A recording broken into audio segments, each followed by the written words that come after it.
For the second year in a row, a Frenchman goes #1 overall. 6'9" Zaccharie Risacher is an athletic wing with good size and a well-rounded game who moves like a guard. He said, #1 strength is my shooting, then my defensive ability after that, and lastly, my ability to do what is asked of me using my versatility. I can rebound, handle the ball if needed, finish above the rim, pass the ball. Whatever you ask me to do, I will do it, and I'll do it well. And he is going to be doing it for the Atlanta Hawks. Back here in studio with Adam Finkelstein, Gary Parrish, Avery Johnson.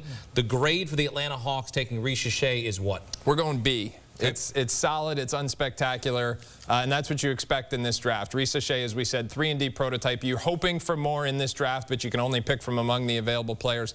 The reason it's a B is because I think the best course of action for Atlanta would have been to trade down and try and turn one asset into multiple assets. I think they might have tried to do that, but from what we were hearing in the last 24 to 48 hours, their asking price was just too high for anybody to bite. And Adam's got it exactly right. You know, you can only pick from the players available. This isn't last year when you had a generational talent available. There will be future all-stars come out of this draft somewhere. They always do. It's just hard to identify exactly who it's going to be in this one. So Risacher makes sense. It's not who I would have taken. He doesn't look like a typical #1 pick. He doesn't have that big burst off the dribble that you want from a wing, but he is a wing with good positional size who can knock down shots, really shot it at a high level late in this season in France. So I understand why they did what they did here, but I do not believe this is going to be the best player from this draft. That's typically what you want to get with the #1 overall pick.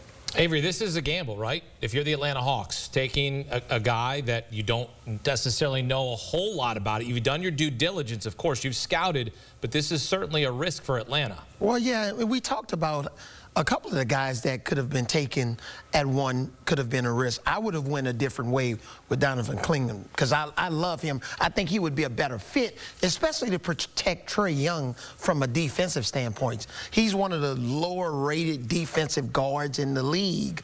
But maybe Risacher can help in that area. Obviously, DeAndre Hunter is a guy that they've invested money in. But more than this draft pick, the Atlanta Hawks, they have to figure out how they move forward. Exactly. What are they going to do? What are you going to do?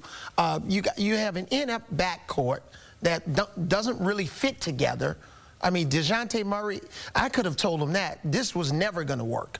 So I think they have bigger problems, and I believe right now that the Atlanta Hawks coaching staff, they're not thrilled with this pick. All right, let's welcome in Matt Norlander. Matt, you've spoken to the Hawks. What are they saying about Zaccharie Risacher as they make him the #1 overall pick?